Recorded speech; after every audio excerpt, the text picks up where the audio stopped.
강연을 한 400에서 500여 회 정도는 한 것 같아요. 한 3년, 4년 동안. 근데 제가 강연하면서 가장 기억에 남는 장소를 굳이 꼽으라면 저는 고산도서관을 꼽을 것 같아요. 왜냐하면 그때 당시에도 진짜 남녀노소 어느 분이든 단 한 분도 이렇게 졸지 않고 초롱초롱 눈을 이렇게 깜빡깜빡 해주시면서 하나도 안 놓치려고, 저는 제가 그 눈에서 나올 레이저 때문에 타 죽는 줄 알았어요. 그 정도로 정말 그 강연이 인상 깊었고, 아마 제 기억으로 제가 첫 강연이었던 것 같아요. 과학 커뮤니케이터로서.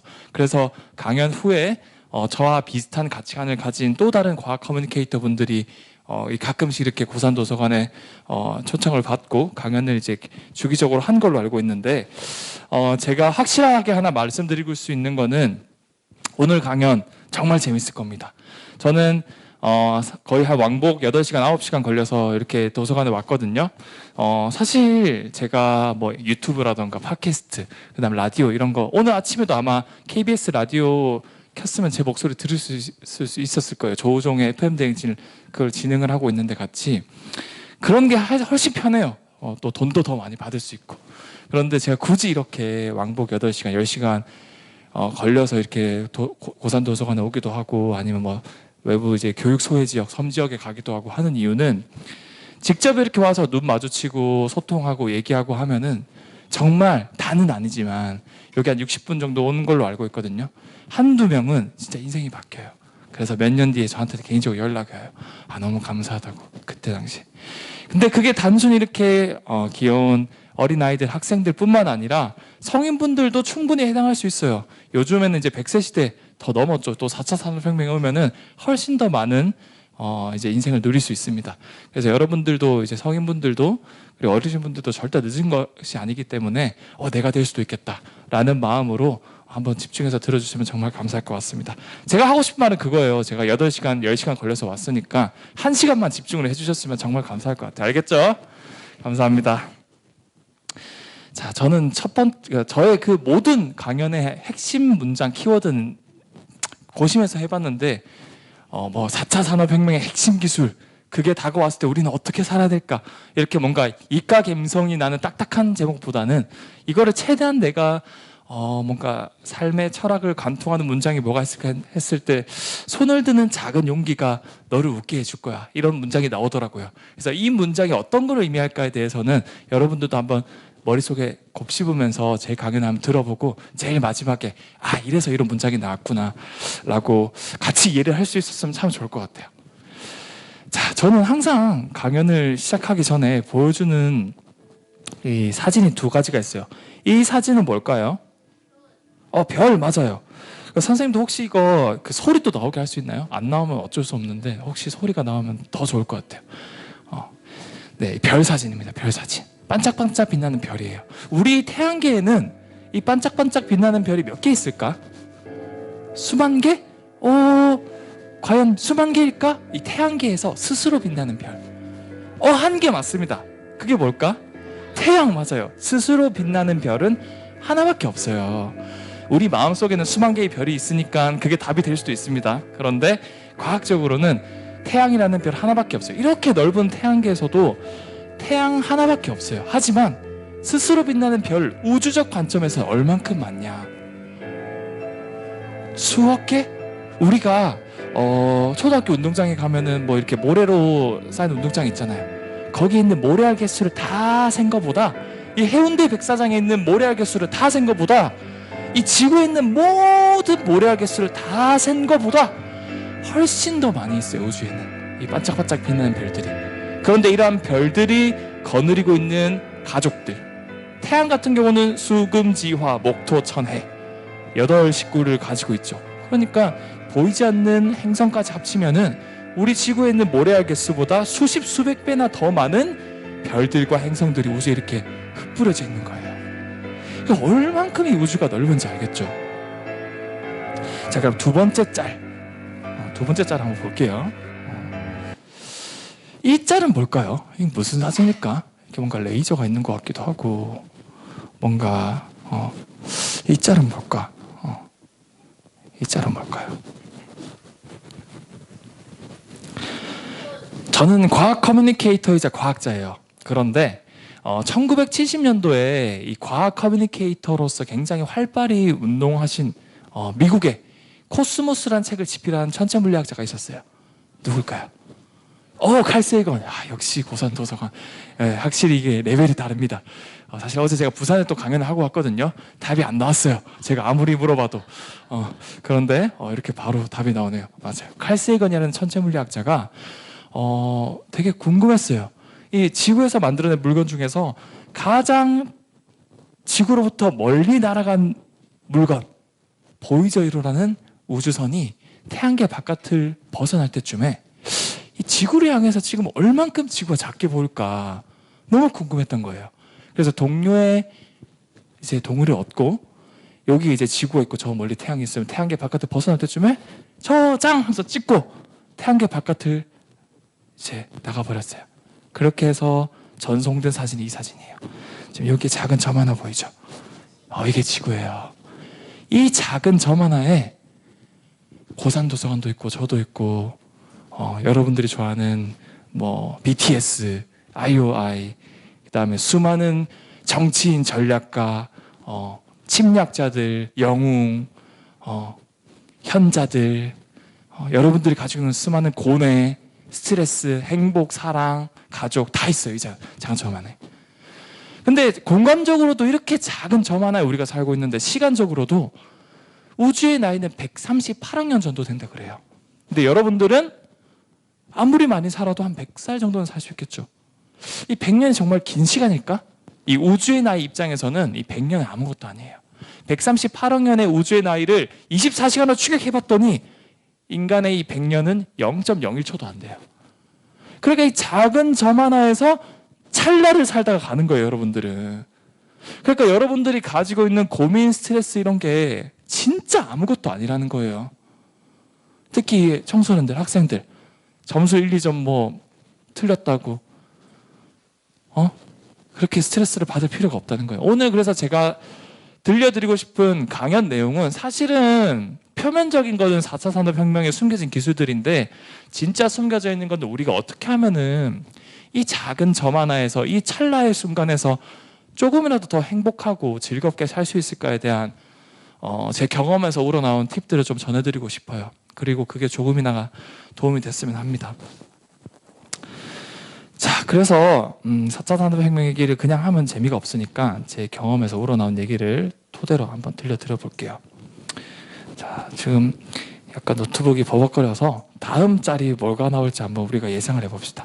오늘 또 4차 산업혁명 얘기를 하니까 이제 과학 얘기를 빼놓을 수가 없겠죠. 여기 친구 이름이 뭐예요? 정호.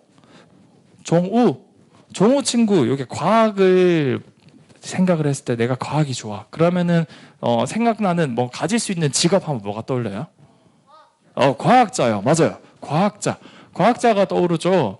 사실은 과학을 좋아하면은 과학자밖에 생각이 안 나요. 참 이게 안타까운 현실이기도 해요. 음악을 좋아하면은 작곡가가 될 수도 있고 가수가 될 수도 있고 그리고 또 뭐 이제 뭐 힙합을 할 수도 있고 랩을 할 수도 있고 뭐 굉장히 많은 직업을 가질 수 있는데 과학을 좋아하면은 과학자밖에 생각이 안 나. 저도 과학자예요. 그래서 다양한 연구를 하고 있고 뭐 대지장기를 사람한테 이식하기도 하고 줄기세포가 분비되는 물질을 어떻게 사람한테 적용할까 이런 연구도 하고 있어요. 그거 접니다. 그래 이렇게 열심히 연구를 하면은 많은 사람들 앞에 발표도 해요. 그래서 이렇게 여기 앞에서 수만 명이 이제 지켜보고 있어요. 저의 발표를. 여기 제가 지금 발표를 하고 있고요. 그리고 이렇게 열심히 발표하면은 다양한 이제 연구 성과에 대한 보답도 받을 수 있겠죠. 저는 근데 과학자가 정말 중요한 직업이고 필요한 직업이라고 생각하지만 과학을 좋아하는데 과학자밖에 꿈꿀 수밖에 없는 현실이 참 안타까웠어요. 그런데 이 4차 산업혁명이 와서 이제는 모든 게 바뀌었어요. 과학을 좋아했을 때 가질 수 있는 직업이 무궁무진해요.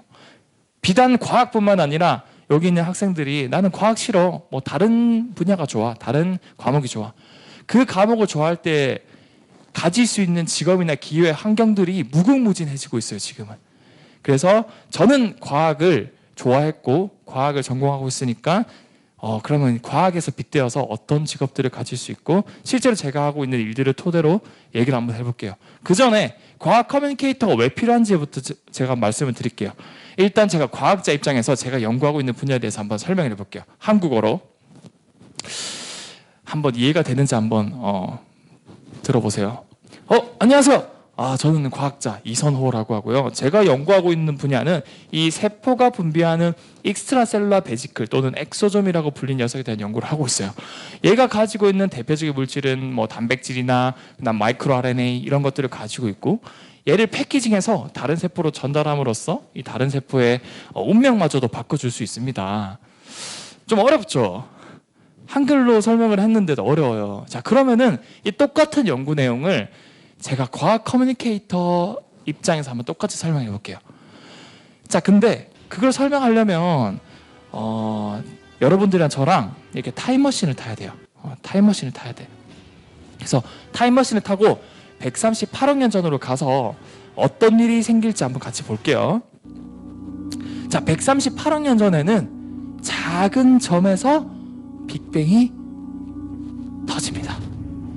자, 이렇게 빅뱅이 터지면 수많은 은하들이 생성이 돼요. 이 수많은 은하들 중에서 우리 은하도 생성이 되고 이 우리 은하에서 태양계가 자리를 잡습니다. 이 태양으로부터 세 번째 떨어진 행성 뭘까요? 지구. 맞아요. 이 지구가 이 중력 덕분에 이 파편이 뭉쳐서 지구가 형성이 됩니다. 초기 지구는 이 화성 크기만한 소행성이 충돌해서 떨어져 나온 파편이 뭉쳐서 지구 주변을 도는 뭐가 될까요? 달이 됩니다. 이 초기 지구는 대기가 없어서 운석을 곧이곧대로 맞을 수밖에 없었고 그래서 마그마의 바다였어요. 근데 다행인 게 운석이 수증기를 가지고 왔고 그게 식어서 수만 년, 수십만 년 동안 비가 되어 내리고 그게 쌓여서 오늘날의 바다가 이루어집니다. 이 바다에는 수많은 유기물과 무기물들이 상호작용을 하다가 최초의 생명체가 탄생을 해요. 이 최초의 생명체는 진화의 원리에 의해서 보다 복잡하고 다양한 생명체들로 분할하게 되고 이 다양한 생명체들 중에서 바다라는 안락한 보금자리를 포기한 한 생명체가 육지를 선택합니다. 그러면 육지는 어땠을까요? 안락했을까요? 아니에요. 이 육지는 굉장히 험난했어요. 수많은 지진, 해일, 화산 폭발, 빙하기, 소행성 충돌, 그리고 자기를 감염시킬 수 있는 무시무시한 바이러스, 세균, 이런 넘기에는 너무 높은 벽들을 이 녀석은 보란듯이 하나하나씩 넘어서 어떻게 됐을까요? 맞아요. 오늘날의 호모사피엔스, 사람까지 오게 됩니다. 138억 년의 역사, 그리고 우리가 어떻게 탄생했는지를 과학적으로 해석한 영상을 1분 만에 본 거예요. 자, 그런데 이 호모사피엔스가 이렇게 수많은 벽들을 넘어서 왔는데 넘기에는 너무 높은 벽 하나가 또 다가왔어요. 우리 앞에. 보통 이 벽에 대해서 얘기할 때는 이런 소리를 많이 들어요. 안타깝지만 당신은 암에 걸렸습니다. 네, 맞아요. 지금 사람을 가장 많이 죽이는 넘기에는 너무 높은 벽 하면 코로나19 바이러스도 아니고 암이에요. 매년 3천만 명 이상이 암에 걸리고 1,000만에서 1,500만 명이 목숨을 잃어요. 자, 이걸 비율로 나타내보면 10명 중에서 4명은 무조건 암에 걸리고 2명은 죽습니다. 이걸 다시 나누면 5명 중에서 2명은 암에 걸리고 1명은 살아남지 못한다. 자, 그런데 무조건 암에 걸렸다고 해서 무조건 난 죽는구나 라고 좌절할 필요는 없어요. 얼만큼 우리가 암을 조기에 진단받느냐에 따라서 생존율이 달라지는데 유방암 같은 경우는 22%밖에 생존 못해요. 4기의 진단을 받으면. 그러면 10명이 진단받으면 8명은 죽는 거예요. 4기의 진단받으면. 자, 그러면 1기의 진단받으면 어떻게 될까요? 80%? 50%? 20%? 지금 여기 어머님들께서 저보다 더 잘하시는 것 같아요. 맞아요. 답이 나서 100%. 100% 다 살 수 있어요. 지금은 유방암을 1기에 진단받으면. 이러한 경향성은 모든 암이 비슷해요. 조기에 진단받을수록 생존율은 기하급수적으로 올라가요. 자, 그러면 우리가 조기에 진단을 받기 위해서 뭘 할 수 있을까요, 지금? 건강검진. 맞아요. 우리가 건강검진을 받으면 됩니다. 자, 그런데 이러한 건강검진을 주기적으로 받기 위해서는 이러한 기기를 사용해야 되는데 딱 봐도 비싸 보여요, 싸 보여요? 엄청 비싸 보이죠. 맞아요. 실제 우리가 건강검진 받을 때 막 몇십만 원, 몇백만 원 깨지기도 하고, 그리고 막 검사 결과가 늦게 나오기도 하고, 특히나 이게 굉장히 초기에 하면 발견하기 힘들어요. 이런 첨단 장비를 이용해도 숨겨져 있는 암은 잘 발견이 안 돼요. 자, 이 영상은 4년 전에 포항에서 지진이 났어요. 그래서 우리나라에서는 지진에 대한 조기경보 시스템이 없어서 그냥 속수무책으로 당할 수밖에 없었어요. 그래서 수능까지 연기가 된 걸로 제가 기억을 해요. 자, 우리 몸은 어떨까요? 우리 몸은 암에 대한 조기경보 시스템 같은 게 있을까요? 주인님, 여기 지금 왼쪽에 새끼발가락에 암세포 4개 생겼어요. 이런 조기경보 시스템 같은 우리 몸 안에 또 다른 나의 자아 이런 게 있나? 없죠. 그래서 이렇게 지진에 속수무책으로 당한 것처럼 우리도 암에 속수무책으로 당할 수밖에 없는 거예요. 자, 그런데 제가 슬픈 얘기만 하려고 여기 온 건 아니겠죠. 조기경보 시스템으로 쓰일 수 있을 만한 녀석을 한 녀석 제가 소개시켜 드리려고 해요. 그 녀석의 이름은 엑소좀이라는 녀석인데 굉장히 작은 택배예요. 세포가 분비하는. 얼만큼 작냐? 이 우체국 택배보다 훨씬 작고요. 이 머리카락을 비교해 볼게요. 머리카락을 제가 1000배 확대해 볼게요. 이 얇은 머리카락을 1000배 확대하면 이렇게 굵어져요. 그런데 여기 작은 점 하나 보이죠? 얘를 1000번 쪼개면은 제가 아까 말한 엑소좀이라는 작은 택배가 보일 겁니다. 정말 작은 택배인데 포장되어 있는 물질은 수천 가지, 수만 가지가 돼요. 이 엑소좀은 사실 모든 세포가 분비하는 셋에서 가장 작은 택배예요. 머리카락 굵기의 10만 분의 1 정도 되고 약 30에서 100 나노미터. 얘가 왜 택배냐? 이렇게 세포막이 있으면 한 번 안쪽으로 함입이 됩니다. 그런 다음에 세포가 가지고 있는 물질을 마치 택배 포장하듯이 이렇게 잘 포장을 해요. 그리고 택배를 보내듯이 뿅 하고 택배를 보냅니다. 자, 이렇게 분비가 된 엑소좀 택배는 혈관을 통해서 온몸을 돌아다니면서 자기의 택배 물질을 잘 전달합니다. 대표적으로 이 택배 안에 뭐가 있을까? 단백질과 유전 물질들이 잘 들어가 있어요. 자, 이렇게 포장된 엑소좀 택배는 다른 세포로 이 물질을 전달을 해줘요. 똑똑똑, 쿠팡맨입니다. 가장 잘 열어줄 수 있는 소리잖아. 신나서 열어줘요. 그러면은 이 택배를 받은 세포의 운명이 바뀌는 거예요. 자, 그러면은 제가 아까 뭐라 그랬어요? 모든 세포가 엑소좀을 분비한다, 안 한다? 해요. 맞아요. 모든 세포 엑소좀을 분비하면은 우리 몸속 어디가에 숨어 자라는 어떤 세포도 엑소좀을 분비할까? 맞아요. 암세포도 끊임없이 의문의 엑소좀 택배를 분비를 하고, 이 의문의 엑소좀 택배를 받은 건강한 세포는 암세포처럼 변이가 생겨요. 이거를 암이 맞아요. 전이가 됐다라고 하는 겁니다. 자, 그러면은 이 암세포가 보내는 의문의 엑소좀 택배는 도대체 뭐가 들어있길래 건강한 세포가 이걸 받으면은 암세포처럼 바뀔까? 그래서 이 암세포가 분비하는 이 작은 택배를 언박싱을 해봤습니다. 그래서 까보니까 암세포만 가지고 있는 독특한 단백질이 있는 거예요. 이 단백질은 다른 세포에 전달이 됐을 때 암세포처럼 변이가 되거나 또는 암세포가 잘 전이가 되게 환경을 바꿔줘요. 아주 나쁜 단백질이죠. 자, 반대로 그러면 건강한 사람은 이러한 단백질, 이상한 물질을 포장한 택배가 없겠죠. 자, 과학자들은 여기서 이제 역발상을 합니다. 그러면은 결국에는 모든 세포가 엑소좀 택배를 분비를 하고 그게 온몸을 이 혈액을 통해서 돌아다니니까 피 한 방울 뽑아서 거기에 있는 택배를 언박싱을 해보는 거예요. 막 하나씩 까보자. 그래서 막 까보는 거예요. 그래서 막 언박싱을 했는데 막 갤럭시도 나오고 막 아이패드도 나오고 막 아이폰도 나오고 막 좋은 게 다 나와요. 닌텐도도 나오고. 근데 갑자기 막 벽돌이 나오는 거야. 중고나라 사기꾼이 보낸 벽돌이 나오는 거야. 다시 말하면은 의문의 단백질이 나온 거예요. 갑자기. 그 말은 뭘까요? 우리 몸속 어딘가에 맞아요. 암세포가 숨어서 계속 이상한 벽돌 같은 거를 포장한 사기꾼 택배를 계속 보내고 있는 거예요. 자, 다시.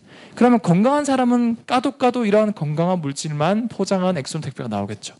그런데 우리 몸속 CT나 MRI에서도 검출이 안 되는 어딘가에 자라는 수밀리미터의 작은 암세포가 끊임없이 이러한 전이 단백질을 포장한 채로 엑소솜 택배를 분비하면은 언박싱을 해보면 까보면은 당연히 이런 물질이 나오겠죠. 그래서 과학자들이 역발상을 합니다. 그러면 이런 전이 단백질을 잡아낼 수 있는 항체 기반 진단 키트를 개발해서 빠르게 검출을 해보자.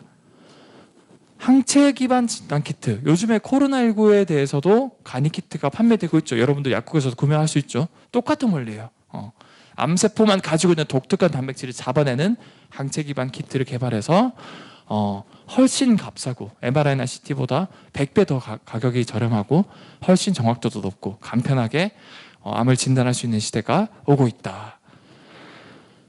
자, 그래서 결국에는 모든 암별로 독특한 단백질이 저장되어 있는 게 다르기 때문에 암특이적으로 진단이 가능할 거다라는 희망을 하고 있고, 이것뿐만 아니라 세포가 병들어 생기는 모든 질병에 대해서 진단이 가능한 거예요. 바늘이 무섭다고요? 걱정하지 마세요. 바늘뿐만 아니라 여러분들의 소변에도 진단에 쓰고도 남을 만큼의 충분한 엑소솜이 들어가 있어요. 엑소솜은 워낙 크기가 작고 모든 세포가 분비하기 때문에 소변에도 검출이 됩니다. 이것뿐만 아니라 여러분들이 마시는 맥주에도, 여러분들이 마시는 우유에도 다 있어요. 맥주에는 엑소솜이 왜 있을까? 왜 맥주에는 엑소솜이 있을까요? 효소? 거의 맞췄는데. 효모 맞아요. 맥주는 효모가 발효시켜주죠. 효모는 단세포예요, 아니에요? 세포거든, 세포. 모든 세포는 엑소솜을 분비를 합니다. 그러니까 효모도 분비를 하는 거예요. 우유는 어떻게 있을까? 효모? 아닌데. 오, 맞아요. 박수 한번 줄게요. 와, 여기 어린 친구가 답을 맞췄어요. 이 소에 있는 젖세포에서 우유를 짜는데 그 젖세포도 세포잖아요. 거기서 엑소솜이 같이 분비가 되는 거예요. 자, 이 영상은 한 어머니가 영상이 나와야 되는데 한번 기다려 봅시다. 이 영상은 한 어머니가 아이를 가지게 된 영상인데 클릭하면 나오려나? 안 나오면은 어쩔 수 없다. 제가 그냥 얘기로 들려드릴게요. 이 영상이 뭐냐면 한 어머니가 아이를 가지게 됐어요. 너무 행복해. 힘들게 가졌거든요. 임신을 했는데 아이고 이걸 어떻게 뒤늦게 암에 걸리게 된 걸 알게 된 거예요. 근데 항암 치료하면은 아이는 죽게 돼요. 항암 치료를 포기하면은 아이는 건강하게 낳지만 엄마는 죽게 돼요. 엄마는 한치의 망설임도 없이 아이를 선택해요. 나 그냥 항암 치료 안 받겠다. 그래서 아이는 건강하게 낳았지만 온몸에 암이 퍼져버려서 결국 엄마는 죽게 되는데, 죽기 직전에 동영상을 몇 편 찍어요. 24편의 영상을 찍었습니다. 그 영상이 뭐냐면 혼자 살아갈 아이를 위해서 그래도 생일만큼은 엄마가 축하해주는 영상이 있어야 되지 않겠냐 하면서 매번 다르게, 몇 편 다르게 생일 축하해주는 영상들을 찍고 아이에게 남겨주고 하늘나라로 갔어요. 어머니는. 얼마나 슬픈 사연이에요. 응? 근데 이런 슬픈 사연을 가지게 되는 사람들이 3천만 명이 넘습니다. 1년에. 그중에 1,000만 명은 하늘나라로 안타깝게 돌아가시고요. 그래서 결국 이런 암이 우리 앞에 다가왔는데, 이러한 넘기는 너무 높은 벽, 암이 언젠가 우리가 극복할 수 있을 거예요. 근데 조금이나마 빨리 우리가 이 벽을 넘기 위해서 저는 엑소솜이란 분야도 연구를 하고 있고, 이 엑소솜이 그런 벽을 넘을 수 있는 희망의 사다리가 될 수 있을 거라고 생각을 해요. 이것뿐만 아니라 굉장히 다양한 분야에서도 과학자들이 암을 정복하기 위해서 연구를 하고 있습니다. 자, 그래서 제가 연구하고 있는 분야를 토대로 이 4차 산업혁명에 숨겨진 기술 하나를 들려드렸어요. 어때요? 아까 처음에 과학자 입장에서 뭔가 엑스트라셀룰러 베시클리 엑소솜을 포장을 해서 다른 세포로 전달해서 그때 못 알아들었는데 지금은 이제 뭔지 알 것 같아요, 좀? 자, 세상에서 가장 작은 택배 뭐였죠?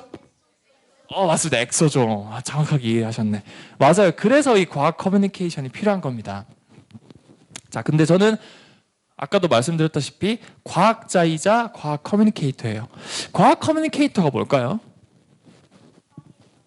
과학에 대해서 설명하는 거. 맞아요. 근데 과학자도 똑같이 과학에 대해서 설명하잖아. 그러면 뭐가 차이겠을까? 네.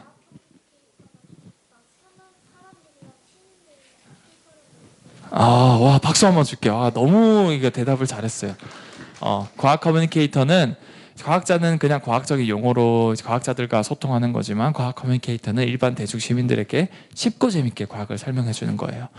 여기 친구는 제가 손 세정제 깨끗하게 했거든요. 손이 따뜻해요? 손 한번 잡아볼 수 있을까? 손 따뜻하다. 그러면은 제가 마술을 한번 보여줄 건데 여기 친구의 힘이 필요해요. 친구 이름이 뭐예요? 우림이 선생님 좀 도와줄 수 있어요? 그래요. 그러면 박수로 한번 무대로 같이 한번 올라볼게요. 같이 올라봐. 자, 여기서 잠깐. 조심. 자, 우림이랑 저랑 이렇게 마술을 할 건데 여기 와봐요. 중간에 와봐요. 자, 과학에 대해서 설명을 하는데 보통 과학 수학하면은 노잼, 재미없어, 내 눈, 졸려 이렇게 생각이 날 수밖에 없어요. 근데 과학 커뮤니케이터는 접근 방식이 좀 다릅니다. 자, 가장 단적인 예가 여기 벌써부터 졸리죠. 무슨 말인지도 모르겠고 이제 보일-샤를의 법칙에 대한 공식이에요. 자, 그런데 우림이랑 저랑 같이 되게 재밌는 실험을 한번 할 건데 여기 있는 밑에 있는 물을 제가 이게 이 과학 커뮤니케이터 힘을 줄게요. 줬어. 힘이 이제 충분히 전해졌거든요. 그냥 밑에 두 손으로 잡기만 해줘. 그냥 딱 이렇게 감싸줘봐요. 잡아줘봐요. 자, 어떻게 될까? 그럼 밑에 있는 물이 과연 올라올까요? 우와, 지금 올라오고 있죠? 심지어 여기서 지금 물을 끓고 있는데 단순히 올라오는 게 아니고 이제 물이 끓고 있어요. 이제 점점 물이 끓어요. 물이 끓고 있죠? 자, 이거는 마술일까요? 과학일까요? 맞아요, 과학이에요. 이게 바로 이 공식이에요.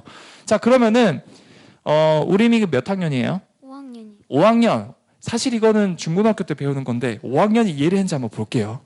자, 보일-샤를의 법칙은 온도, 부피, 압력에 대한 공식인데 무슨 말인지 모르겠죠. 자, 근데 같이 한번 해볼게요. 이게 과학인 이유.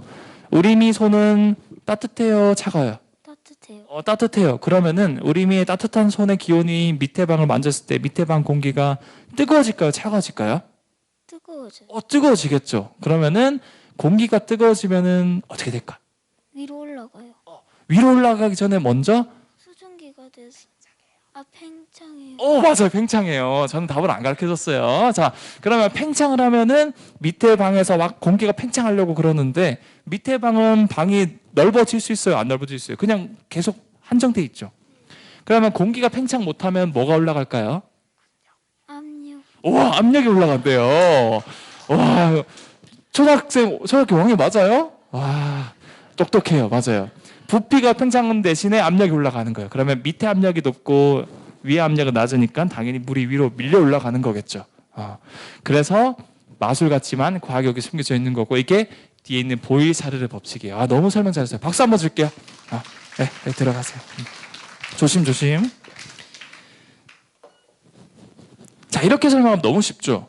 그냥 이렇게 따뜻한 공기가 와서 부피가 팽창하거나 또는 압력이 올라가거나 저는 학창 시절에 그냥 맞으면서 배웠어요.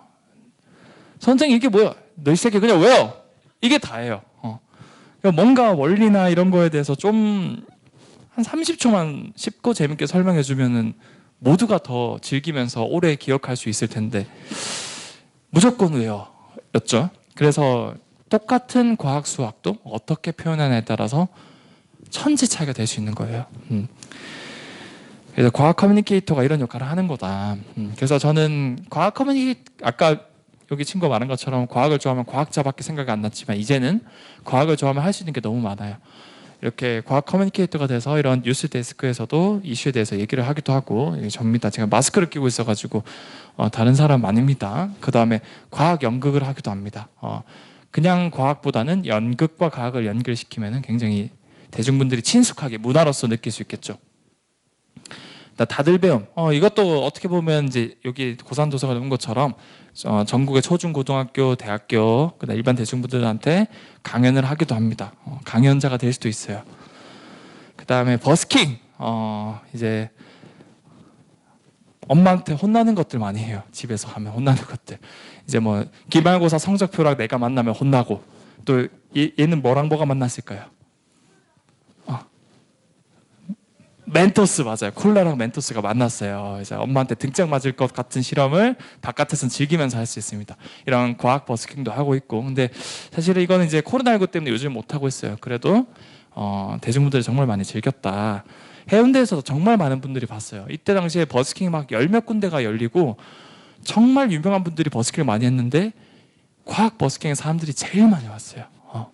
그러니까 정말 이게 과학이 노잼이 아니다. 어떻게 표현하고 어떻게 보여주냐에 따라서 꿀잼이 될 수 있고 문화가 될 수 있다라는 거예요. 그래서 온라인으로서도 활동을 많이 합니다. 과학 커뮤니케이터는. 그래서 4차 산업혁명에 오면 할 수 있는 직업들이 정말 많아지고 기회가 정말 많아져요. 저도 아직 4차 산업혁명이 온 건 아니지만 이런 기회들을 운 좋게 잡을 수 있었고, 그래서 다양한 곳에서 활동을 해요. 과장창이란 팟캐스트를 진행을 하고 있고, 지금은 제가 하차를 하고 시즌 4에 이제 지대 널엿의 독실님이라는 분이 하고 있어요. 그래서 이것도 굉장히 재밌어요. 과장창.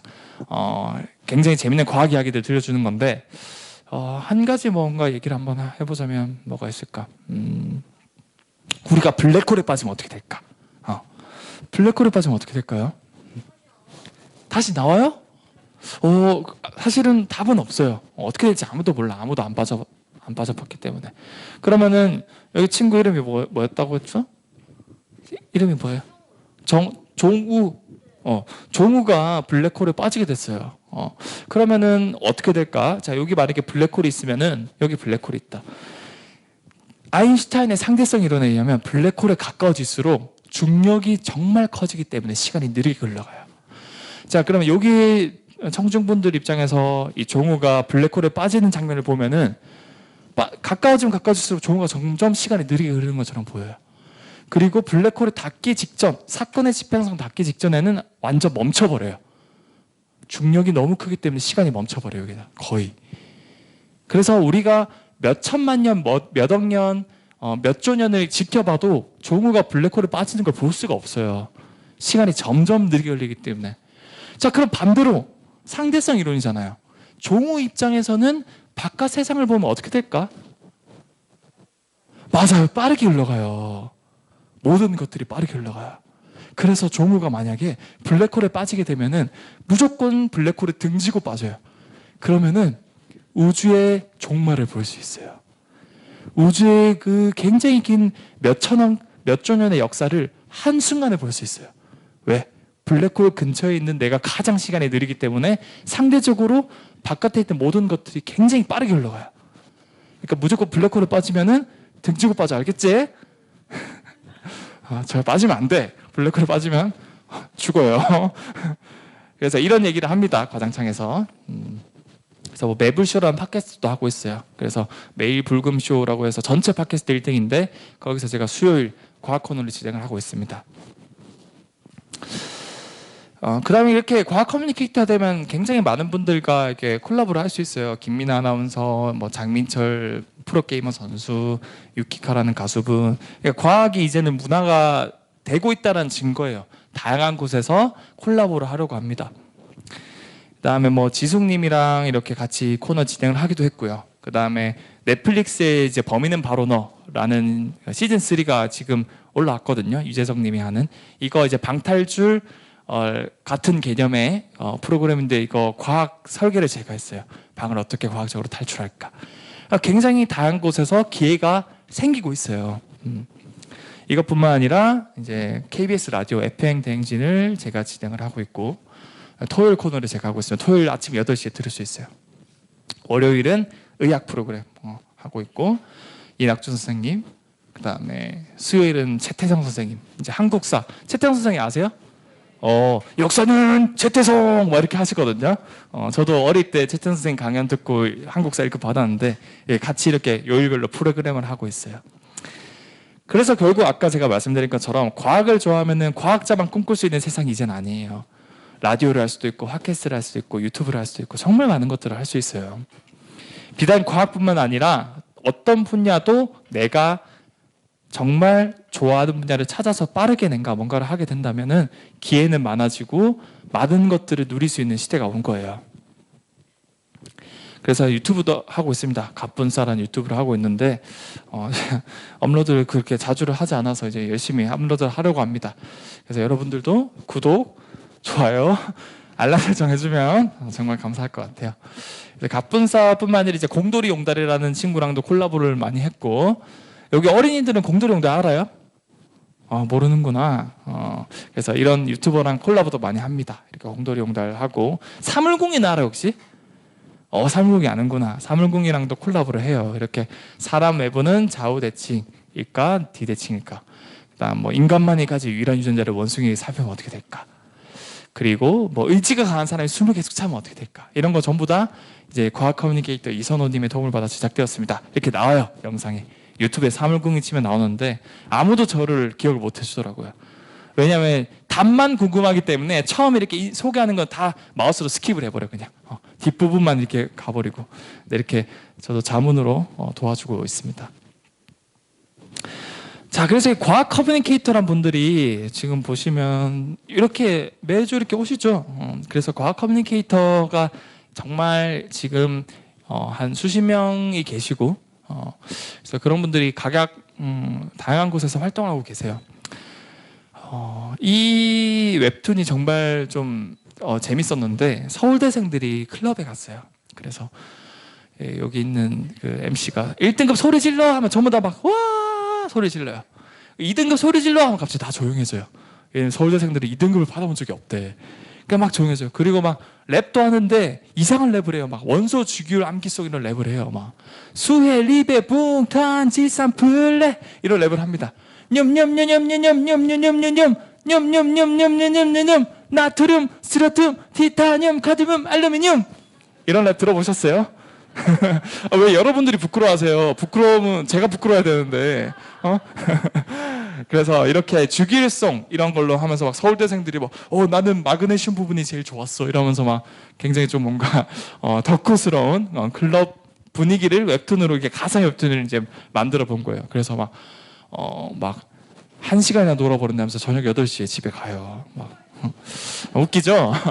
그런데 이런 웹툰 가상의 이런 웹툰을 직접 우리가 구현을 해봤어요. 과학 커뮤니케이터 분들이. 그래서 실제로 막 이렇게 짤이 돌아다녀요. 막 파이, 코사인 이렇게 나오는데 실제로 이러한 클럽을 하나를 통째로 빌려서 굉장히 건전하게 술 없이 저녁 6시에 입장해서 8시에 집에 가는 걸로 해서 표를 팔았는데 1000명이 넘게 왔어요. 그 영상 한번 볼게요.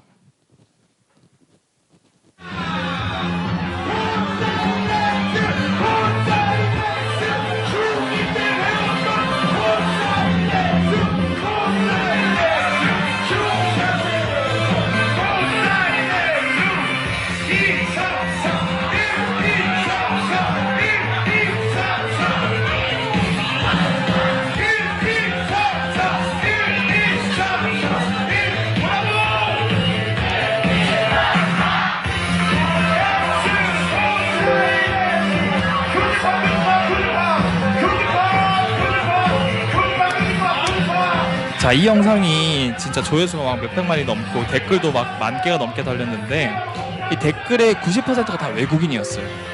와, 이렇게 건전하고 재밌는 문화가 우리나라도 좀 하자. 그런데 대한민국이 세계 최초로 했죠. 과학 커뮤니케이터 분들이 모여서.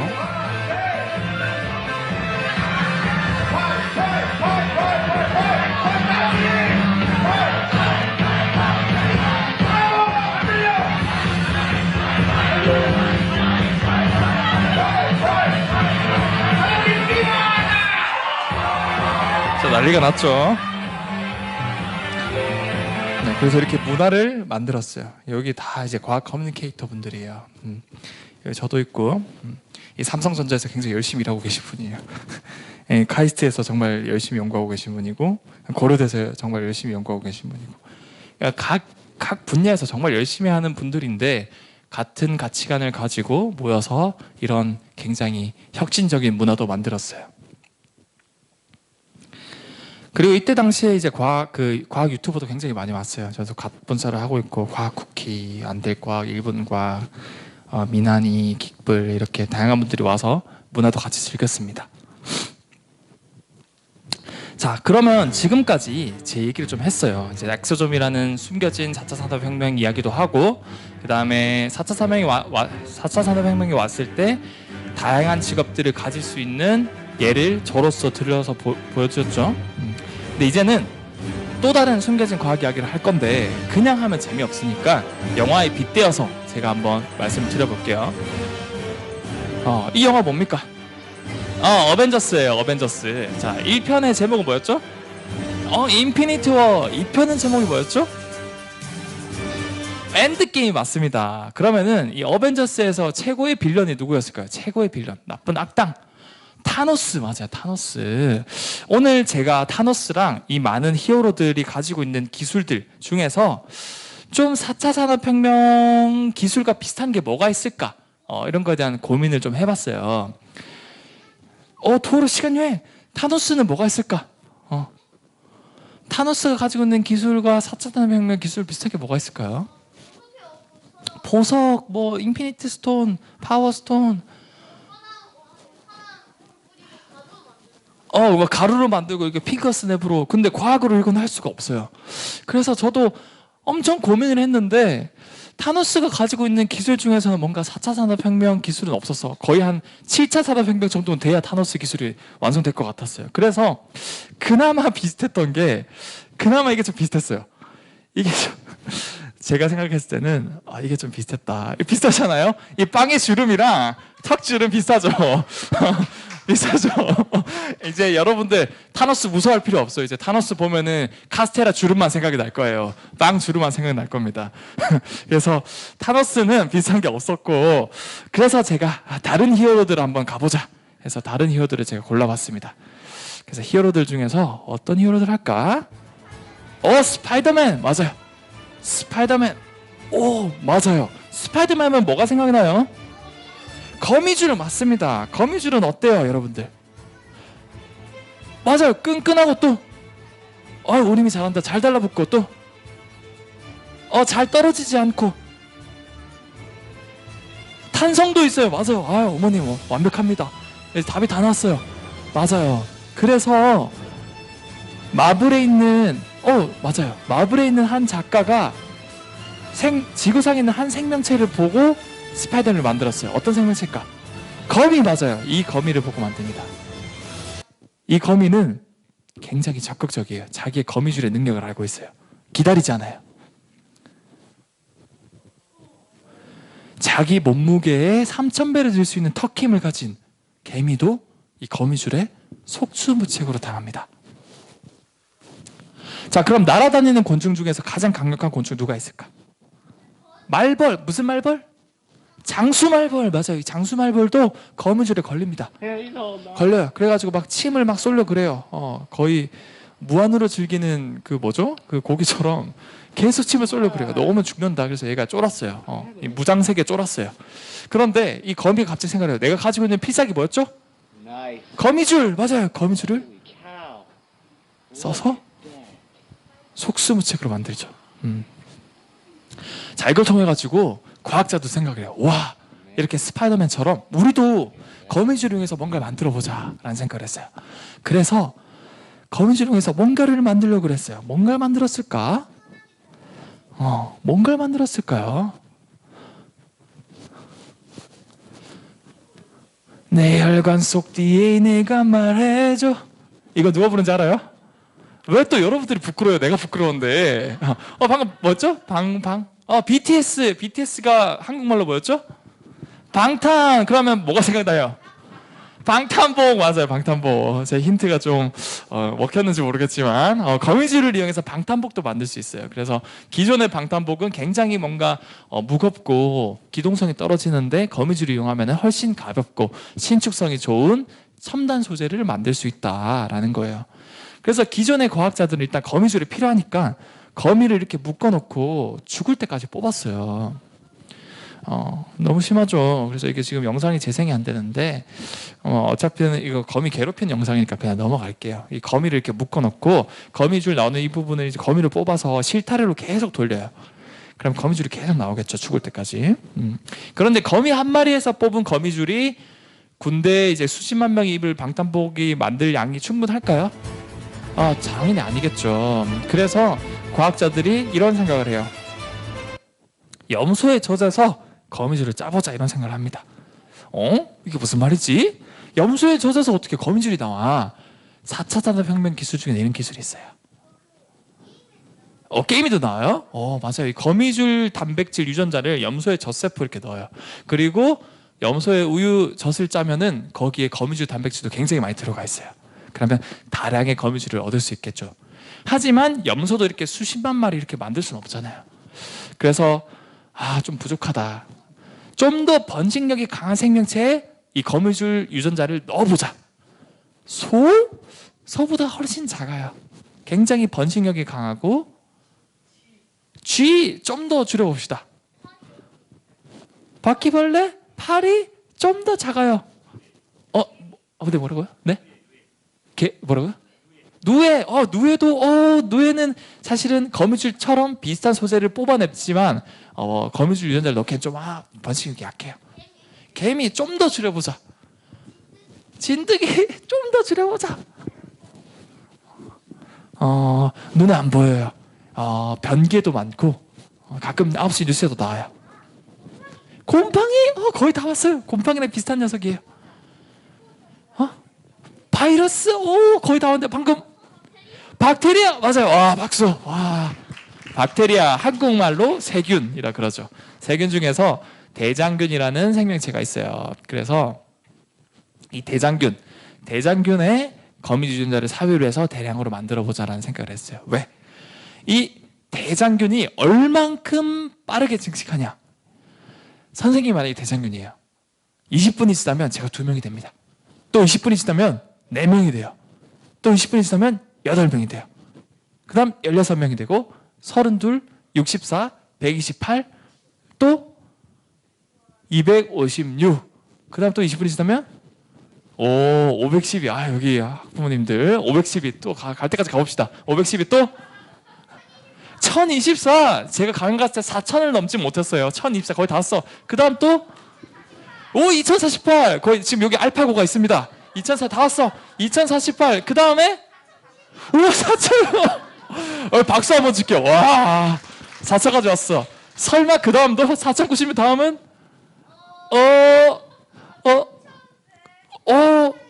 8180.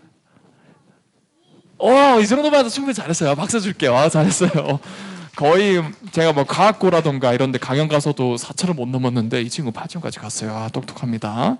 그래요. 맞아요. 그래서 이렇게 번식력이 강한 생명체에 거미줄 유전자를 삽입해서 굉장히 많은 양의 거미줄 단백질을 뽑을 수 있는 거예요. 자, 이거는 4차 산업혁명의 어떤 기술일까요? 저는 4차 산업혁명 강연을 하면은 뻔한 얘기는 안 하고 싶어요. 여러분들 4차 산업혁명 하면 떠오르는 단어 뭐가 있어요? AI, 로봇, 인공지능, 3D 프린트, 드론. 맞아요. 근데 이런 것들은 이미 너무 많이 노출됐고 정리가 정말 잘 돼 있어요. 유튜브에 검색해도 어떤 강연자보다 다 정리가 잘 돼 있어요. 그래서 저는 숨겨진 이야기를 들려드리려고 하고 그 기술 중에 하나가 또 이 녀석이에요. 뭘까? 생명공학 중에서도 유전자? 유전자? 가위. 맞아요. 유전자 가위. 거의 맞췄어요. 유전자 가위라는 기술이에요. 작년에 이 유전자 가위 기술 덕분에 노벨상을 받았어요. 그것도 여성 과학자 2분이 전 세계 최초로, 역사적으로도 최초로. 정말 대단한 거예요. 멋지죠? 그래서 유전자 가위 기술, 크리스퍼 캐스9이라는 3세대 유전자 가위를 발명해서 노벨상을 받았습니다. 퀴리 과학자라는 분도 사실은 받았지만 여성 과학자 2분이서 받은 건 세계 최초예요. 정말 대단한 거죠. 자, 그럼 이제 두 번째 히어로 누굴까요? 엑스맨. 와, 이 친구는 이 영화 거의 한 20년 전에 나온 영화로 알고 있는데 몇 년생이에요? 2012년. 1912년은 아니죠? 2012년 맞죠? 어떻게 이렇게 다 알지? 맞아요. 엑스맨에 나오는 미스틱이라는 녀석인데 이 녀석의 능력이 뭐예요? 뭔가 막 색깔도 막 몸체 바꾸고 색깔 바꾸고 둘 다 맞아요. 그래서 하나하나의 답이 모여서 답이 생긴 거예요. 이 4차 산업혁명의 핵심은 융합이거든요. 둘 다 이렇게 융합을 해서 답을 맞춘 거예요. 맞아요. 뭐든 바뀝니다.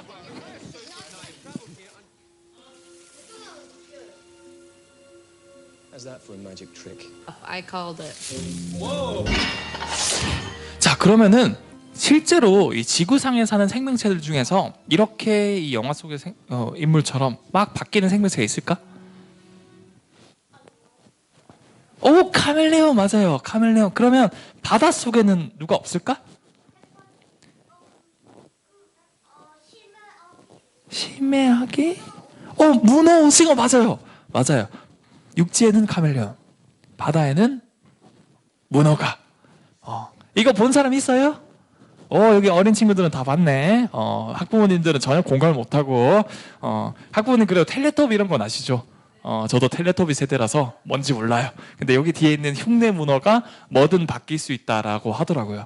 그거 알아요? 텔레토비라는 그 예전에 그런 그 만화 영화 같은 게 있었어요. 근데 텔레토비에 친구들이 이제 보라 색깔 친구들, 빨간색 친구, 그 다음에 초록색, 노란색에서 보라돌이, 뚜비, 나나 뭐 이런 애들이 있었어요. 그 친구들이 아침에 해가 뜨면 일어나거든요. 근데 그 해가 아기 얼굴이 있어요. 아기 얼굴이 야 하면서 막 애들을 깨워요. 근데 그 아기가 지금 엄마가 됐어요. 얼마큼 오래된지 알겠죠?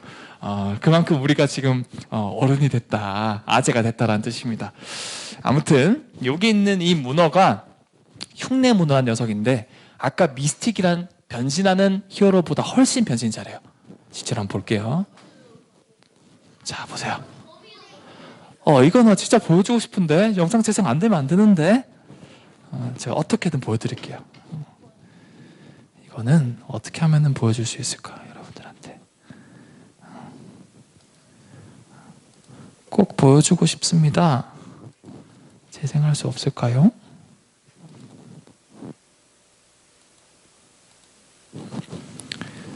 자, 그러면은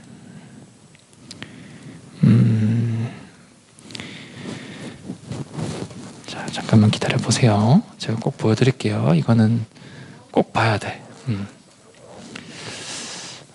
과학 수동 자료에 있을 것 같은데.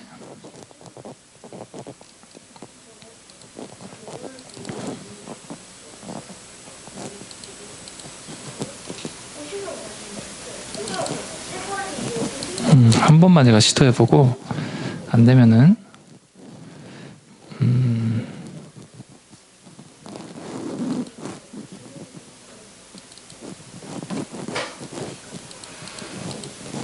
자, 이거는 제가 이따가 끝나고 일단 강연을 진행해야 되니까 끝나고 꼭 보여드리도록 할게요. 이거를 어떻게 하더라, 이게 그 확장자를 바꿔서 영상을 추출하는 방법이 있는 걸로 아는데 제가 질문 받으면서 꼭 보여줄게요. 그래서 아무튼 얘는 얼만큼 잘 바뀌냐 하면은 잘 한 번만 찾아볼까? 뭐든 바뀌어요. 막 색깔도 바꾸고 그 다음에 여기 있다. 제발.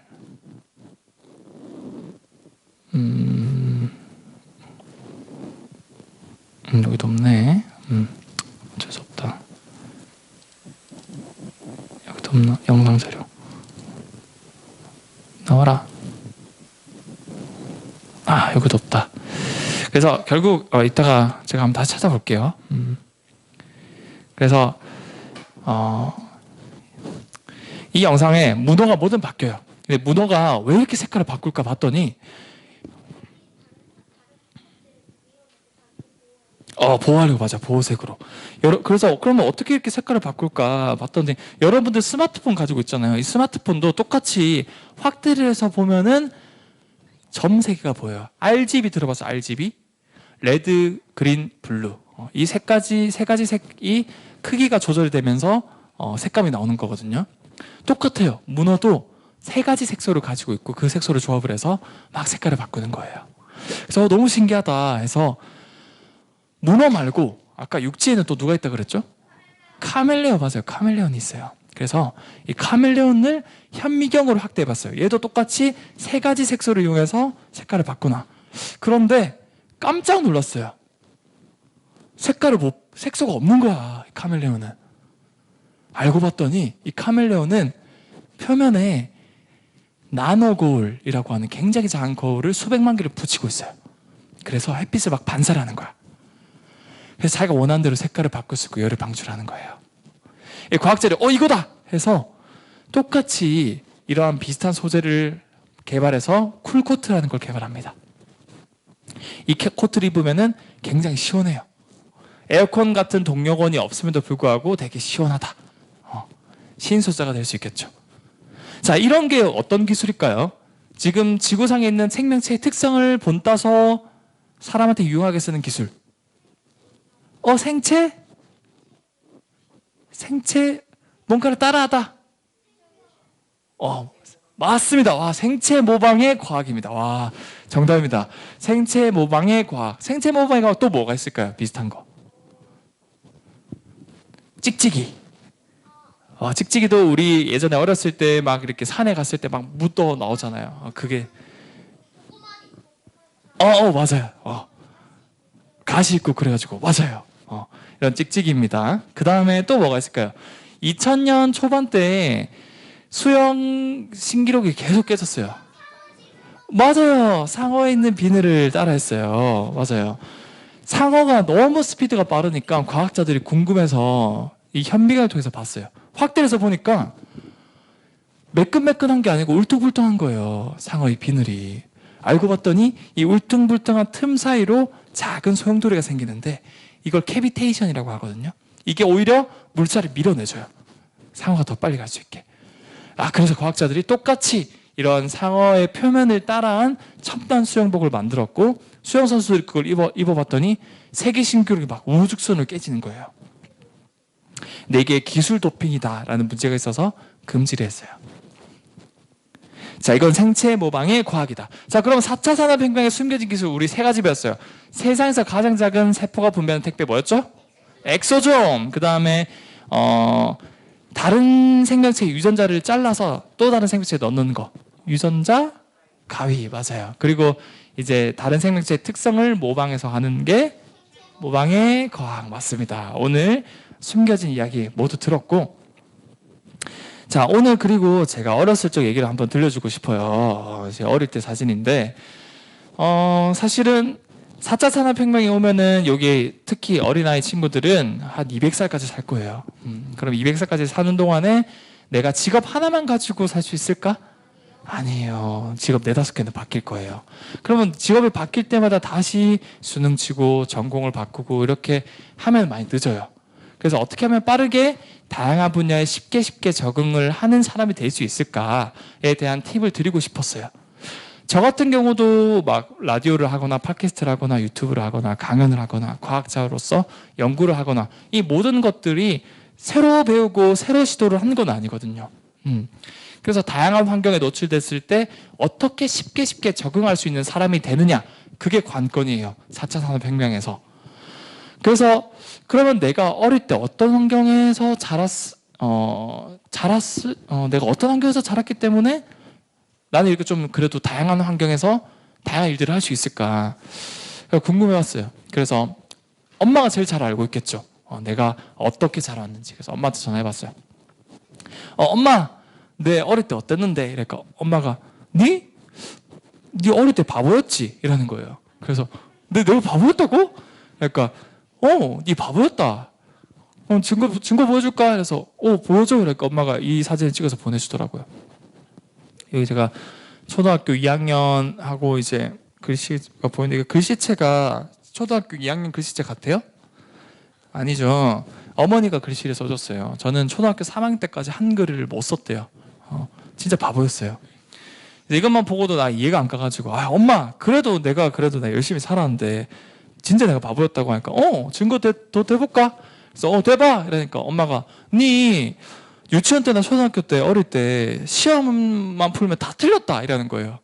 그래서 내가 다 틀렸다고? 그러니까 근데 좀 답은 특이하게 썼다 이러는 거예요. 그래서 어떻게 썼는데? 그러니까 엄마가 몇 가지 얘기를 들려주더라고요. 우리 같이 한번 풀어봅시다. 겨울방학책 우리 주변에 얼음이 잘 녹지 않는 곳은 답은 그늘진 꽃. 응답이게 답이었어요. 저는 되게 직관적이었나 봐요. 어린애가 냉장고 이렇게 썼어요. 두 번째, 띄어쓰기를 안 하면 겪게 되는 문제점은 무엇일까요? 단어와 단어가 구분이 안 가서 의사소통이 안 된다. 뭐 이런 게 답이었어요. 저는 엄마한테 혼난다. 이렇게 답을 썼어요. 이거는 마지막은 아무도 못 맞출 거예요. 지금 제가 한 400~500군데 강연을 갔는데 한 번도 답을 맞춘 적이 없어요. 다음 수를 읽고 쓰시오. 정답은 27이에요. 정답은 27인데 저는 어떻게 썼을까요? 그냥 숫자를 썼을까? 72? 저는 어떻게 했냐면 어릴 때 진짜 저는 그냥 되게 단순했나 봐요. 일단 다음 수를 읽으래. 그래서 저는 조용히 시험 치고 있는데 27 외쳤어요. 그 다음에 다음 수를 쓰라잖아. 근데 다음 수는 끝이 없거든. 저는 계속 썼어요. 그냥 A4용지 끝날 때까지 계속 썼는데 어린 마음에 수가 끝이 안 나잖아. 그래서 막 A4용지 뒤로 넘겨서 계속 썼어요. 근데 수는 끝이 안 나. 그러니까 선생님이 뒤에서 보면서 애가 막 귀신 들린 것처럼 뭔가 이상한 걸 계속 쓰고 있어. 그래서 선생님이 놀라가지고 이제 엄마한테 전해서 애가 좀 이상하다고 그런 일화도 있었어요. 그래서 엄마가 그걸 들려줬는데 제가 기억이 나는 건 어머니가 그래서 저를 혼내진 않았어요. 막 시험 다 틀렸다고 혼내지 않았어요. 그냥 그래도 잘한다. 네 하고 싶은 거 하면서 살아라. 그러니까 방목은 아니었어요. 그래도 나름 이렇게 자율성을 존중을 해줬는데 그것 덕분에 제가 이렇게 다양한 환경에 노출됐을 때 쉽게 적응할 수 있는 사람이 될 수 있었던 것 같아요. 그런 사람을 사실은 융합형 인재라고 하거든요. 하이 컨셉, 하이 터치라고 하는데 이런 사람이 어떤 사람이냐? 전교 1등 이런 게 아니라 우리 주변에 되게 좀 센스 있고 막 그 개그감이 있고 좀 이렇게 친목 도구 이런 거 잘하고 이런 사교성이 있는 친구들 있잖아요. 이런 친구들이 융합형 인재가 되기에 되게 쉬워요. 저는 개인적으로 개그맨 분들이 가장 똑똑하다고 생각해요. 네, 그런 분들이 좀 이런 인재에 가깝겠죠. 그러면은 나는 좀 소심하고 나는 좀 말주변도 없고 나는 그러면 융합형 인재가 될 수 없는 걸까? 4차 산업혁명에서 살아날 수 없을까? 아니에요. 저도 굉장히 소심했어요. 어릴 때 정말 소심했어요. 근데 저도 다양한 경험이나 다양한 팁들 덕분에 어느 정도 감히 제가 말하기에는 좀 부끄럽긴 하지만 융합형 인재에 가까워진 것 같아요. 그래서 여러분들도 충분히 될 수 있어요. 학생들뿐만 아니라 어르신분들, 그다음 제 나이 또래 분들, 그다음에 청년분들 다 될 수 있습니다. 어떻게? 3가지 팁을 제가 가져왔어요. 첫 번째, 여행을 떠나는 걸 추천드려요. 왜 그럴까?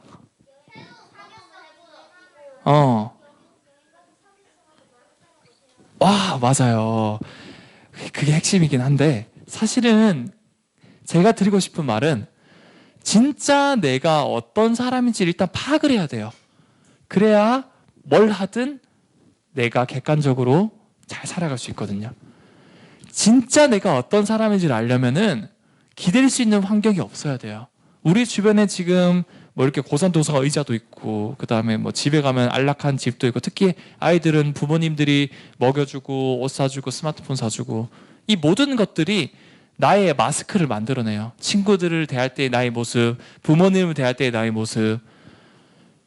이 페르소나라고 하거든요.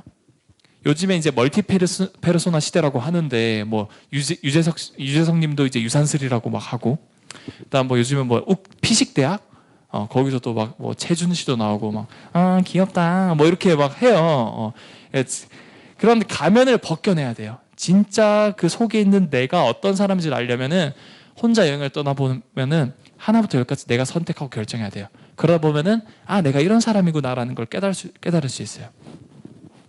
근데 요즘엔 또 코로나 시대고 그래서 좀 가기가 힘들긴 하죠.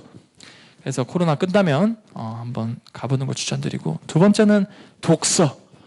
독서가 정말 중요합니다. 진짜 이거는 100번, 1000번. 여기 어딥니까? 도서관이죠. 정말 중요해요. 진짜 감히 제가 강조드리면은 막 시험 성적 막 뭐 10점, 20점 오르는 것보다 독서 한 권 읽는 게 훨씬 도움이 돼요.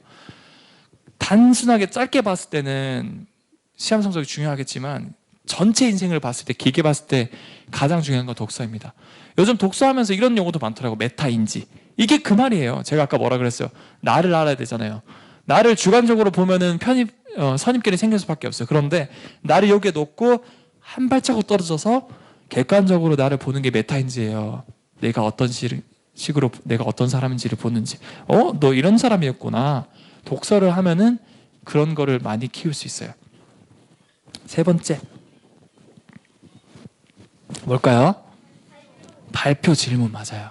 제가 아까 제일 처음에 강연 시작할 때 손을 드는 용기가 너를 웃게 해줄 거야 라는 문장이 있었죠. 여기 중간에 어머님, 네, 지금 쓰고 계신 어머님이 생각하시기에 전교 1등 하는 게 쉬울까요? 손 한번 드는 게 쉬울까요? 어머님이 전국 수석 그런 분이신 건 아니죠? 근데 왜 고민을 하세요? 손 한번 드는 게 더 쉽지 않아요? 그쵸, 맞아요. 맞아요. 사실은 어머님이 고민하신 이유는 뭔지 알 것 같아요. 왜냐하면 손 한번 드는 게 쉬우면서도 어려워요. 특히 한국 환경에서는 참 이게 제가 답 이렇게 많이 한 친구들, 학부모님들 박수 막 이렇게 유도도 하고 이렇게 한 이유가 이렇게 박수를 치면서도 사람들이 다 이런 생각을 해요. 저 왜 이렇게 나대지? 왜 이렇게 저 시끄럽지? 이게 근데 잘못된 게 아니에요. 한국 문화가 그냥 그래요. 조선시대부터 유교 문화, 겸손해라, 나대지 마라, 조용히 해라, 군대 문화, 수직 문화. 그러니까 아이들이 손을 못 들어요. 내 감정 표현을 못 해요. 그냥 무조건 조용히 있는 게 나를 높이는 건 줄 알아. 아니에요, 여러분. 여러분 인생에서 가장 중요하고 가장 행복해야 되고 가장 소중한 사람이 누구예요? 나 자신이에요. 부모님들도 자식 아니에요. 자기 자신이에요. 여기 친구들도 엄마 아빠 아니에요. 자기 자신이에요. 내가 가장 행복해야 되는데 내가 가장 행복하려면 내가 어떤 사람인지를 알아야 돼요.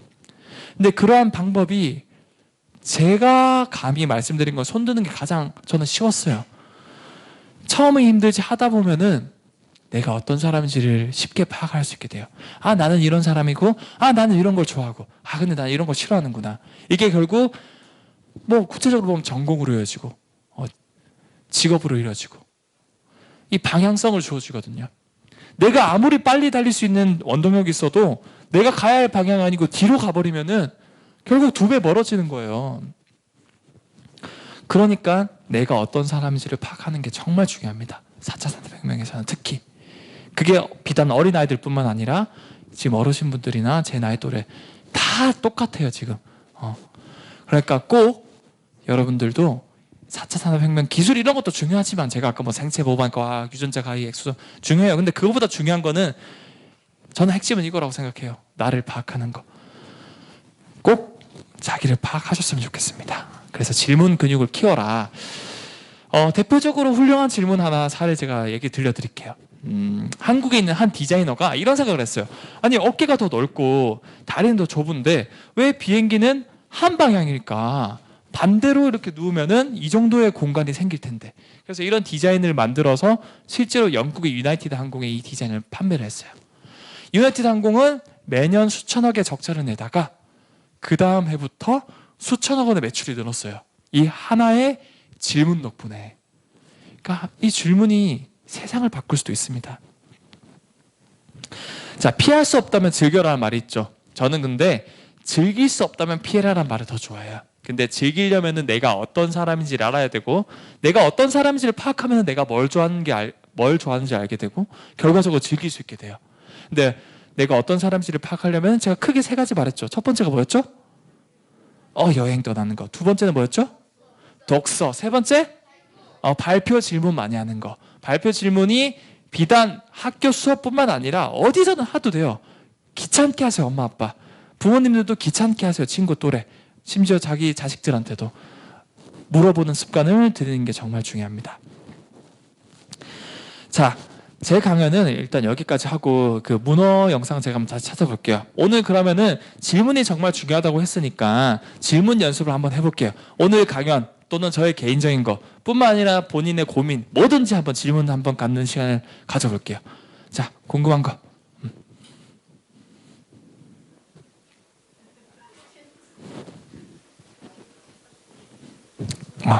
여기 친구. 일단 여기 친구한테 큰 박수 한번 줄게요. 사실은 강연을 나가면은 질문이 잘 안 나와요. 특히 첫 번째 질문하는 게 정말 부담이 많이 되거든요. 그럼에도 불구하고 이렇게 용기 있게 질문을 해줬잖아요. 잘했어요. 질문 뭡니까?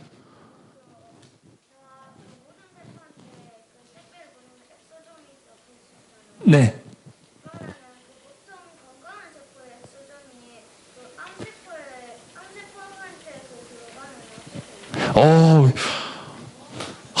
이거 박수 한번 줄게요. 아니 이거는 이런 발상 전 처음 들어봐요. 진짜 이거는 진짜 훌륭한 질문이었어요. 이거는 저 약간 머리로 망치를 맞은 것 같아요. 망치로 머리를 맞은 것 같아요. 이런 역발상. 맞아요. 그렇게 건강한 세포가 보낸 택배를 암세포가 받으면 어떻게 될까라고 저도 생각을 안 해봤는데 감히 생각을 해보자면은 암세포 입장에서는 큰 변화가 없을 것 같아요. 왜냐하면은 건강한 세포가 보낸 택배는 이상한 물질이 없으니까 암세포 입장에서는 그냥 받고 개이득 이렇게 하면서 끝나는 것 같아요. 그냥 박스 까봤는데 갤럭시 21 있네, 아이패드 있네 하면서 받고 좋아하겠죠. 또 궁금한 거 여기 어머님. 네. 네. 네. 예.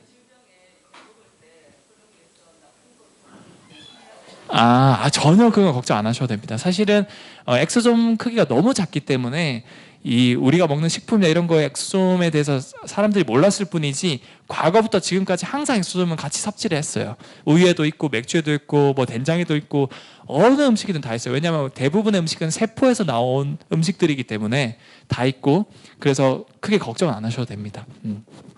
또 궁금한 거 물어보세요.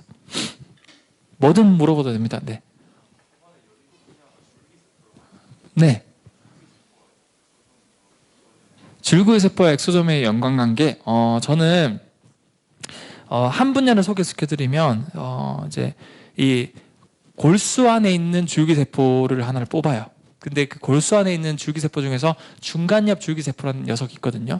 그 녀석의 특징은 면역세포들을 막 이렇게 야, 너 싸우지 마 이렇게 보통 이제 친구들끼리 싸우면 이제 말리는 친구들 있잖아요. 그럼 말리는 역할을 해주거든요. 그럼 그 줄기세포가 분비한 엑소솜도 특성을 닮아요. 그래서 얘도 말리지 마, 그만 싸워 이렇게 하는 특성을 가지고 있거든요. 그러면 그런 특성을 어디에 쓸 수 있을까요, 우리가? 면역세포, 우리가 보통 생각하면 면역을 활성화시키자, 면역을 키우자라는 생각을 하는데 반대로 면역아 그만 좀 키워, 좀 화 좀 풀어 이런 상황이 어느 상황일 때 필요할까요? 맞아요. 사이토카인 폭풍 맞아요. 코로나19 관련해서도 막 너무 면역 반응이 강해지면은 사람이 죽기도 하거든요. 그거를 잠잠하게 할 때도 필요하고요. 뿐만 아니라 장기 이식을 받았을 때 우리 몸에서 이 장기를 적으로 인식해서 공격하기도 해요. 그럴 때도 야 그만해, 이 장기 우리 몸에 도움이 되는 거야 이렇게 해서 쓰기도 합니다. 그래서 보통 면역 억제 쪽으로 제가 연구를 하고 있어요. 훌륭한 질문이었습니다. 네, 또 네, 여기 어머님. 네, 문과 이과로 나뉘는데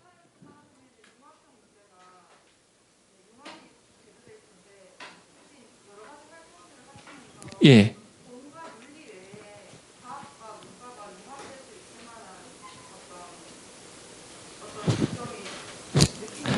접점. 사실은 그런 시도들이 점점 많아지고 있는 게 저는 이제 현장에서 보고 있기 때문에 보이긴 해요. 대표적으로 이런 것도 있어요. 이제 과학 퍼포머라고 해서 저는 과학 커뮤니케이터이긴 하지만 실제로 예술계 종사자분들이 과학 분야 이런 것들을 연결시켜서 과학 공연을 하기도 하고 뭐 과학 랩을 하기도 하고 과학 음악을 만들기도 하고 그런 것들을 이제 정부 차원에서도 많이 지원을 해주더라고요.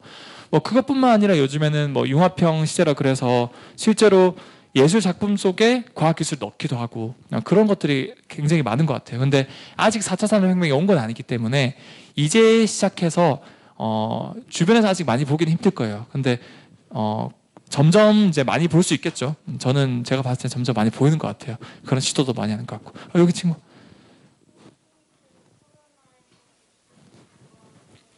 혹시 코로나19 백신 연구하냐고요? 저는 연구를 안 하고 있어요. 근데 제 옆 실험실에서는 연구를 하고 있고 이 코로나19 백신이 이제 저도 맞았어요. 그런데 원리는 그거예요. 별거 아니에요. 코로나19 백신 지금 뭐 아스트라제네카라던가 모더나 뭐 화이자 원리는 다 똑같아요. 뭐냐? mRNA를 다 가지고 있어요. 아스트라제네카든 뭐든 이게 뭐냐면 그 별거 아니에요. 그냥 그 코로나19 모양을 비슷한 모양을 만들 수 있는 설계도를 우리 몸에 넣어주는 거예요. 우리가 레고를 만들 때 뭐 레고 블럭을 만들 때 그냥 블럭만 하면 뭐 만들 수 없잖아요. 근데 거기에 설명서 이런 게 동봉이 돼 있죠. 그거 보면서 우리 만들죠. 똑같아요. 이 백신도 이 설계도 근데 모든 설계도를 다 보내주면 바이러스가 완성이 되겠죠. 그러니까 절대 그러면 안 되고 그 바이러스의 일부 그냥 뭐 팔 한쪽 부분 이쪽 부분 설계도만 같이 몸에 넣어주면은 우리 몸에서 코로나19 팔 부분이네 하면서 그 팔을 만들어요. 그러니까 그 팔만 만들면 얘는 바이러스는 아니거든요. 그러면 전혀 위험하지 않아요. 근데 어쨌든 코로나19 팔 부분이니까 면역세포들이 뭐야 얘? 이러면서 얘를 공부를 해요. 코로나19 팔 같은 게 들어왔네 하면서 이렇게 생긴 녀석은 다음에 뭐 공격해야 되겠다. 그럼 실제로 코로나19 바이러스가 들어왔을 때 걔도 코로나19 팔을 가지고 있을 거 아니에요. 근데 이 팔은 우리가 백신을 통해서 공부를 했어. 그래서 이 팔 내 예전에 공부했어. 이 팔 가진 녀석 죽여야 되겠다 하면서 팍팍팍 이렇게 죽이는 거예요. 그래서 이런 원리를 이용해서 하는 거다라는 걸 아셨으면 좋겠습니다. 또 궁금한 거. 여기 중간 그다음 할게요. 여기. 네.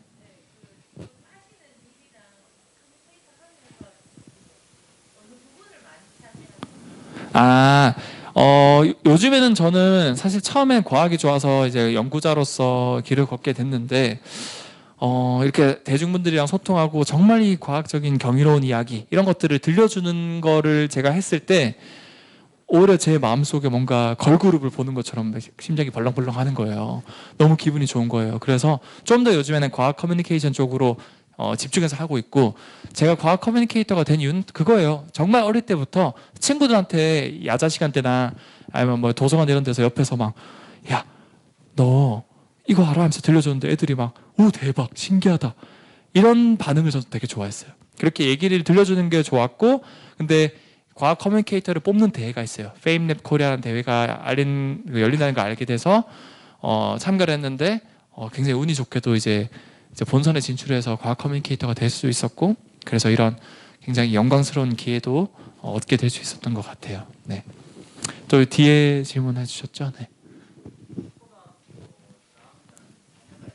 네네. 예. 예.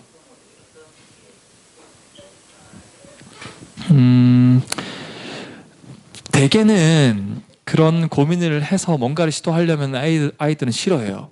그래서 그냥 아이들 하고 싶은 거 하게 냅두는 게 제일 좋긴 해요. 그런데 환경이 중요하긴 하죠. 집에 뭔가 스마트폰이라든가 컴퓨터 이런 것들, TV 이런 거 켜주면 결국에는 아이네는 어른네보다 훨씬 영악하기 때문에 도파민이 많이 분비되는 행동으로 움직일 수밖에 없어요. 근데 도파민을 많이 분비하게끔 하는 환경이 결국에는 스마트폰, TV, 컴퓨터 이런 거거든요. 그래서 제가 감히 추천드리고 싶은 거는 좀 부모님들이 독서를 많이 하세요.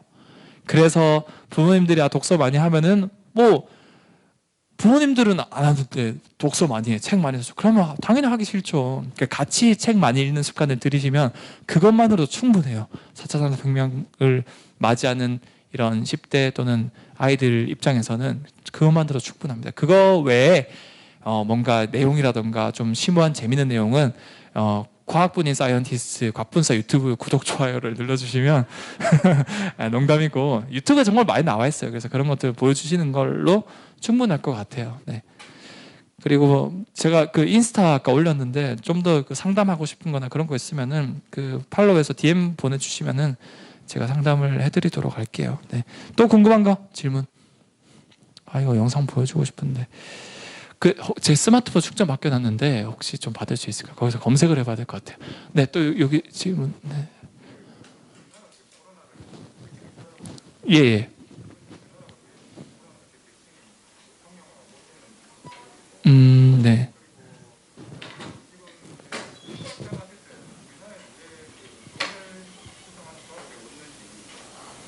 무슨 과학자요?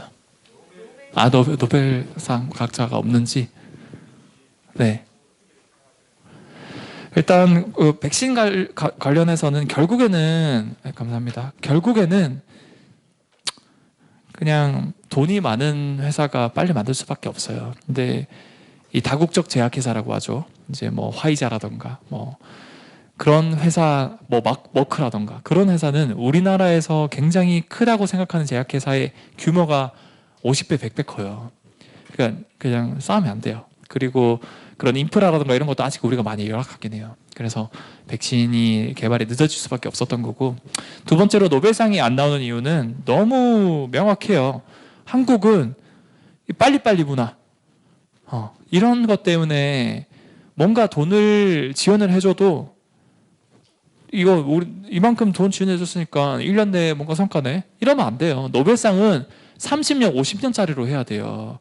길게 보고 절대 아닌 것 같은 분야에 투자를 많이 해주고, 그 과학자가 어떻게 뭐 실패든 안 실패든 많은 곳에 투자를 해서 그 중에서 하나가 나와야 노벨상이 되는 건데, 너무 단기적으로 뭔가 성과 내려고 하다 보니까 결국에는 우리나라 과학자들이 대부분 해외에서 뭔가 성과가 있었던 걸 따라갈 수밖에 없어요. 성과를 내려면. 이게 어떤 건지 성공할지 말지 모르는 분야를 투자를 못하는 거죠. 시도를 못하는 거죠. 돈을 받았는데 성과가 안 나오면 잘리거든. 더 이상 돈을 못 받거든요. 그러니까 노벨상감의 그런 연구를 시도조차 못하는 거예요. 그래서 이런 사실 고질적인 문제긴 한데, 이런 것들을 좀 확 끊어내고 획기적으로 뭔가를 할 수 있으면 참 좋을 것 같은데, 당장은 힘들 것 같아요. 그래서 저는 개인적으로 노벨상에 나오려면 아직도 한참 멀었을 것 같긴 해요. 네. 또 여기 중딩고등 때 시험 몇 점 맞았나고요? 점수가 참 중고등학교 때 중요한 것 같지만 별로 중요하지 않아요. 진짜 중요한 거는 제가 아까 말씀드린 것처럼 정말 내가 좋아하는 걸 빨리 찾는 사람이 결국 성공해요. 여러분들 특히 여기 어린아이들 뭐 7살, 8살 또는 17살, 18살 때 6개월, 1년 뭐 이런 식으로 빨리 내가 어떤 사람인지 파악하는 게 27, 28살 또는 37, 38살 때 빨리 내가 뭔가 찾는 것보다 훨씬